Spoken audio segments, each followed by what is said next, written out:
Hi, my name's Keith Cooper of Northlight Images. This is a video about paper choices for the Epson 8550, in particular looking at a couple of new papers from Fotospeed that I've been looking at. I mentioned them the other day.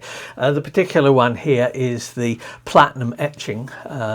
These are reformulated papers, so these are papers that they've had before, but they've changed the manufacturing, they've improved them, various bits and pieces. I put some links to the actual papers in there. Now, the ones I was testing, there were A3 sheets. So I've got some profiling I've done here and various other things, but what I was going to have a look at was not just about the papers, what works on the 8550, what doesn't work quite so well on the 8550. I'm wary of saying doesn't work because I've rarely had bad prints off it.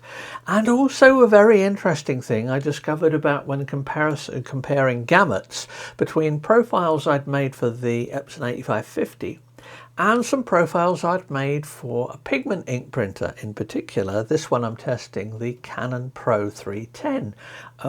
Not quite the results I was expecting, but anyway, I got to come back to that one.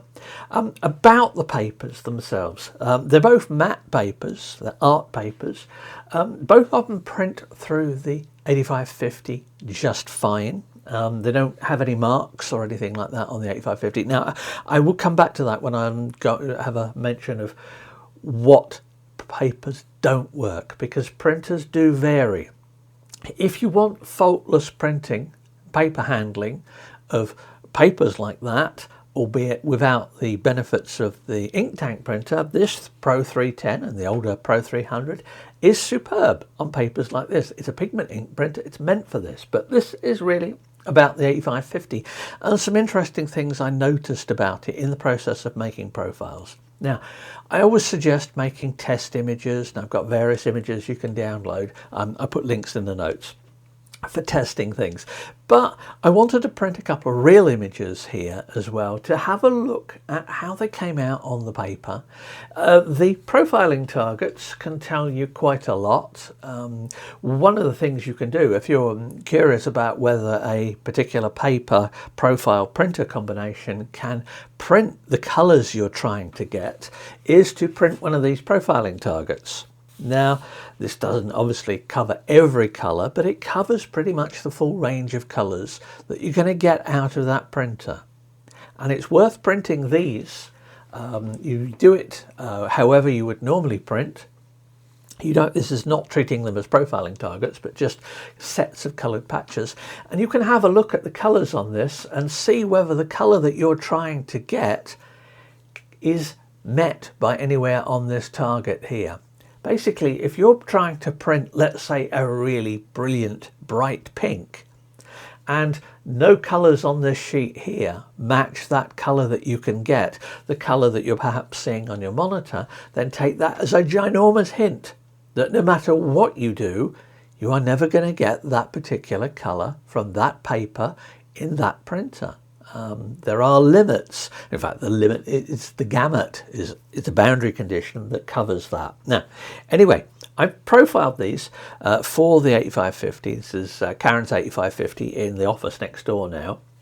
And I've produced the profiles for them. Incidentally, when you're doing testing like this, with papers like this, always leave them at least 20 minutes, half an hour or so to dry before you decide that the colours aren't quite right or the tonality is not quite right. Papers like this do change over, they're not instant dry photo papers. It does make a difference, certainly something I see when I'm doing the profiling. I can tell the differences from measurements from one or the other. But anyway, I created profiles. I'm just looking at the etching paper here. The other one, the natural smooth, both of them 310 grams. It is a smoother paper. You get a slightly better color gamut off the etching paper than you do off the natural smooth. It's a nice paper, nice finish to it, but it's, you pick a paper that you like as much as anything. Don't get too carried away by reading specs. When I say these are 310 GSM, that is the weight of the paper for a certain area. In fact, if you've got some A4 sheets, if I remember rightly, you put 16 A4 sheets on scales, and that will give you the GSM. It's more accurate than trying to do it from just one sheet, because most certainly our scales I use for baking and the likes are okay, are better than a gram accuracy, but obviously you do more sheets and you can just see what it is. So if you've got a mystery paper, yeah, identifying papers, there's quite a bit to that. I may come back to that one in another video sometime as to how you can tell the difference between papers. But 2 images I've done. First of all, there's this one of these orchids. Now, this is, and it quite possibly will look much higher contrast on the video. And it does have a benefit of, I move it around and there's no glossy, shiny bits like there are. This is a matte paper. This is a very soft sheen paper to it. And you can, yes, if I move it, you can see a little bit of reflection from it. But if I was to put this picture next to one printed on, let's say, a luster photo paper or a semi-gloss photo paper, such as this one here, the black would be blacker, I would have a stronger contrast. But if I'm showing this, if you put the 2 next to each other, you're probably going to think the other one is better. However, this does have a delicacy about it. The very fine colours in the orchids are very well represented. The pinks, the yellows, and the whites, the creaminess of the whites works very well. But that is as much because I have a very good profile that I've created for the paper to match it to that printer. This particular paper, you would always tend to use a paper like this with the VFA media setting. That uses the pigment black. Now the pigment black gives a nice good solid black here. It's a bit of, it's, you know, there's a mark or two where I picked it up and I've been doing it, and this is always a problem when I'm showing test prints like this. Do not handle prints the way I do when I'm doing these videos.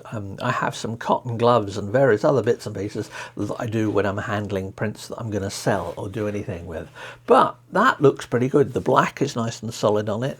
Hopefully, as I said, that shows up nicely on there.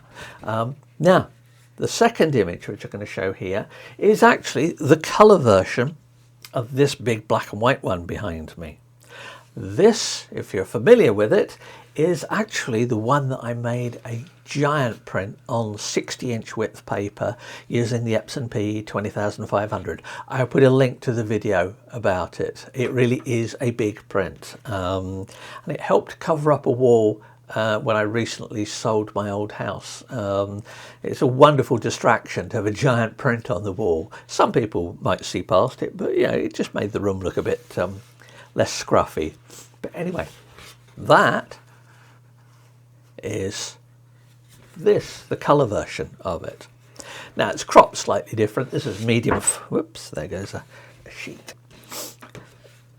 So it's cropped slightly differently to this one. That was just to fit it on this piece of paper, just for test purposes. But in looking at this tree, all the colour, all the detail is there. There is lots of detail in the dark areas of the trunk. I can see the bit of graffiti that was on it, which you can, it's on the 60 inch, and I'm talking 60 inches across this way. A giant print. You can look at fine detail. This is taken on GFX 100S, so it's a 100 megapixel image, and yeah, you really get the benefits from it from this. If you look on the big print, you could go at this distance, you could see the individual oak leaves, and you could see it was an oak tree from the shape of the leaves. But anyway, that, the shadows are not blocked up. It's printed very well.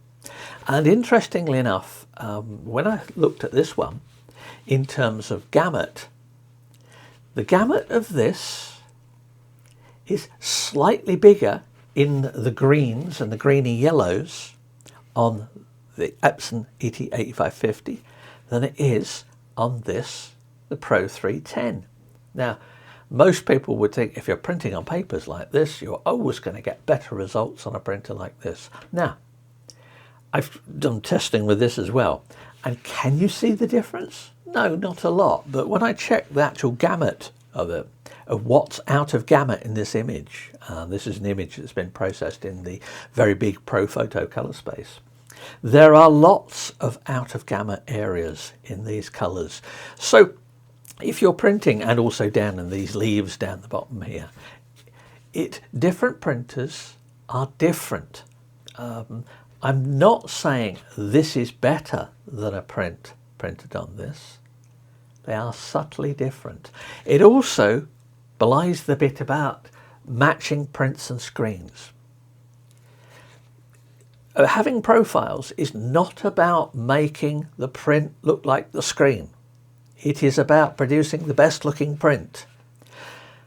Prints will always look different to screens. And if you do it on two different papers and two different printers, then the prints will look different if you put them next to each other under good lighting. Does that mean that one of those prints is wrong and one is right, or both wrong, both right? Well, actually, they're both right, because printing is about making the best prints you can get with the combination of printer, paper, ink that you've got. It is not about making all prints look the same. You've only got to look at this and say one printed this on a luster paper or something like that, and they are obviously different. And some people think, I'll notice this, people have asked me about prints, and they said, well, I've used your profiles, but still my prints look different. Well, yeah, they're going to look different. It's part of the knack, the expertise of printing, is producing pictures that look right. Does not matter unless I'm doing a web display, does not matter one jot what this looks like if this looks great. And that's something I've noticed people forget sometimes about it. You know, the print is the print. This is nothing but an intermediate stage. Now, incidentally, I've printed this, the image was one I edited in Photoshop, but I've printed it using the Epson EPL software. Very easy to print, and there it is. So, two nice papers. I do certainly on the 8550, I prefer the etching one. It just has a little bit more dynamic range, and well, yeah, I think I probably prefer the surface of it as well. But remember, just because I go, oh, that's a nice surface on that, how many people are actually going to do that to your prints? Very few. And if they do, you're going to wonder what the hell they're doing. You know, finger marks on your prints. No. Remember that an awful lot of the features of papers that you read are marketing derived, and they are aimed at selling you that paper. It's up to you to decide whether the paper makes prints of images you like and makes prints you like. So that's for that. One other little bit about the gamut and papers that don't work on the 8550 very well. If I had to pick a paper type that I most potentially expect issues with, it would be Baryta style papers.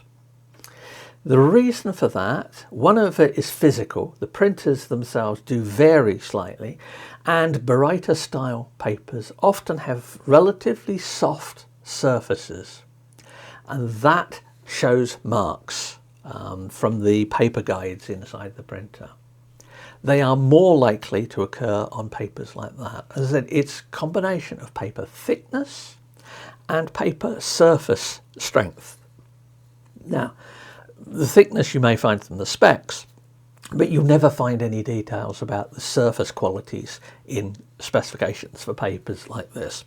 Not in the published specifications anyway.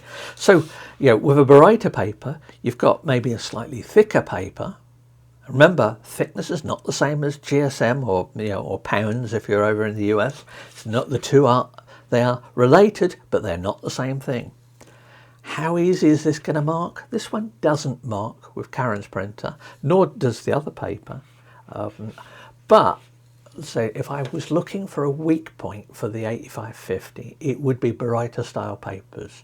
Now, Baryta style papers work an absolute treat on printers like this. 310, 300, even the 200 works very well with it, and obviously the 1100.